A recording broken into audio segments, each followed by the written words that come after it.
Sebuah naskah kuno dari abad kedua Hijriah, mencatat beberapa hadis tentang rahasia akhir zaman yang berasal dari Abu Hurairah. Abu Hurairah adalah salah seorang sahabat terdekat Nabi Muhammad. Beliau adalah sahabat yang paling banyak meriwayatkan hadits, yaitu sebanyak 5.374 hadits. Dari sejumlah hadits yang diriwayatkannya, ada sebagian hadits yang disembunyikan oleh beliau dari kaum muslimin waktu itu. Abu Hurairah pernah mengatakan, "Aku menghafal dari Nabi beberapa ilmu. Untuk satu bejana sudah aku sampaikan kepada kalian.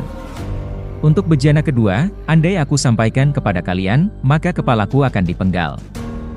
Hadits yang disembunyikan oleh Abu Hurairah bukan tentang akidah dan syariah Islam, tetapi berkaitan dengan fitnah dan kejadian di akhir zaman. Dalam hadis itu Rasulullah menyebutkan nama peristiwa, nama pelaku, nama tempat serta alasan terjadinya peristiwa tersebut. Hadis-hadis itu berkaitan dengan perang dan pemberontakan. Berita-berita seperti ini bila hanya diketahui oleh orang-orang yang amanah dan berilmu, maka akan aman. Namun jika berada di tangan orang-orang jahil, maka resikonya sangat besar karena bisa membahayakan beliau sendiri dan orang lain serta dapat menimbulkan fitnah, huru-hara dan perpecahan. Ibnu Hajar mengatakan, kemungkinan ilmu-ilmu yang disembunyikan itu adalah informasi tentang tanda-tanda kiamat.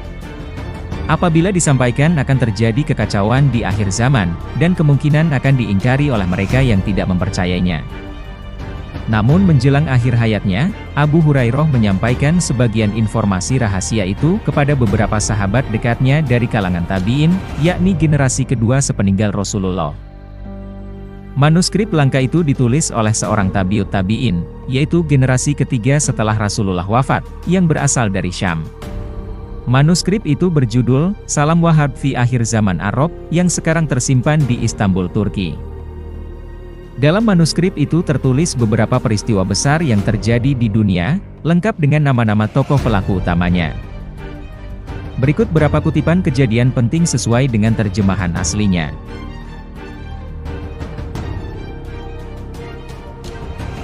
Perang akhir zaman adalah perang dunia, yakni kali ketiga sesudah dua perang besar sebelumnya. Banyak sekali orang yang mati di dalam perang tersebut. Perang itu dikobarkan oleh seorang laki-laki yang merupakan kucing besar di negeri gelas dengan mahkota di kepala, teks tidak terbaca lagi. Sementara perang kedua dikobarkan oleh seorang laki-laki yang nama panggilannya adalah Tuan Besar, dan seluruh dunia memanggilnya Hir.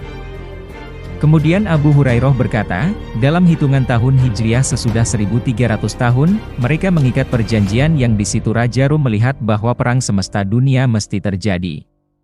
Allah menghendaki terjadinya perang. Waktu berjalan tanpa perjanjian dan perjanjian. Lalu berkuasalah seseorang dari negeri Jerman yang bernama Al-Hir yang ingin berkuasa di seluruh dunia, memerangi seluruh negeri salju dan kebaikan. Ia bergerak dengan murka Allah setelah beberapa tahun api menyala. Ia ingin membunuh rahasia Arusi atau Arus. Dalam perang itu keluar seorang ratu dunia, pelaku makar dan pelacur, namanya Amerika. Ia menggoda dunia dengan kesesatan dan kekafiran, sementara itu Yahudi di dunia saat itu berada di tempat yang tinggi. Mereka menguasai seluruh Al-Quds dan kota yang disucikan. Di tanah Isra Mi'raj terjadi perang dunia yang di situ Al-Mahdi memberi peringatan kepada orang-orang kafir yang tidak mau keluar, maka orang kafir dari seluruh dunia berkumpul untuk memerangi Al-Mahdi dengan jumlah yang sangat besar yang belum pernah terjadi sebelumnya. Dalam kelompok kekuatan Yahudi Al-Hazar dan Bani Israel masih terdapat kekuatan lain yang tidak diketahui jumlahnya. Al-Mahdi melihat bahwa siksa Allah yang sangat mengerikan benar-benar telah datang, dan tidak dapat diakhirkan lagi. Kemudian Allah melempari mereka dengan lemparan yang dahsyat. Bumi, langit dan lautan terbakar untuk mereka, lalu langit menurunkan hujan yang sangat buruk. Seluruh penduduk bumi mengutuk orang kafir di seluruh dunia, dan Allah mengizinkan untuk melenyapkan orang-orang kafir di perang Dajjal. Perang itu terjadi di negeri Syam, dan kejahatan, teks tidak terbaca lagi.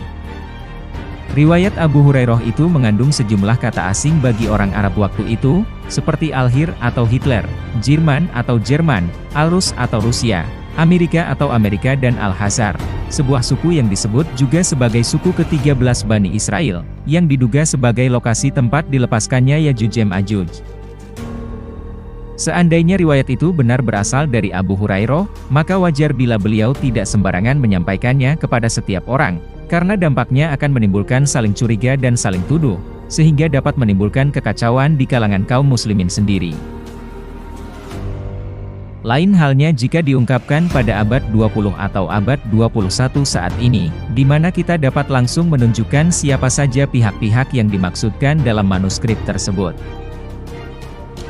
Manuskrip kuno itu meriwayatkan tentang pencetus dan lokasi Perang Dunia III, yang diungkapkan secara metaforis sebagai seorang laki-laki yang merupakan kucing besar di negeri kaca dengan mahkota di kepala. Siapakah laki-laki yang merupakan kucing besar itu? Adakah pemimpin dunia saat ini yang paling memiliki asosiasi dengan kucing besar atau harimau? Presiden Rusia, Vladimir Putin adalah kandidat terkuatnya, karena ia memiliki hobi bertualang, berburu dan dikenal sebagai penakluk harimau. Sedangkan lokasi perang yang digambarkan sebagai negeri kaca dengan mahkota di kepala, adalah bumi Syam. Syam diketahui sebagai lokasi di mana kaca dibuat untuk pertama kalinya. Adapun mahkota di kepala, karena sudah dinubuahkan bahwa Syam akan menjadi titik medan peperangan di akhir zaman. Bila benar demikian, maka naskah kuno ini menjawab misteri tentang mengapa perang Ukraina ini nantinya mungkin akan berubah menjadi perang besar hingga mencapai medan perang akhir zaman di negeri Syam yang sudah dinubuahkan.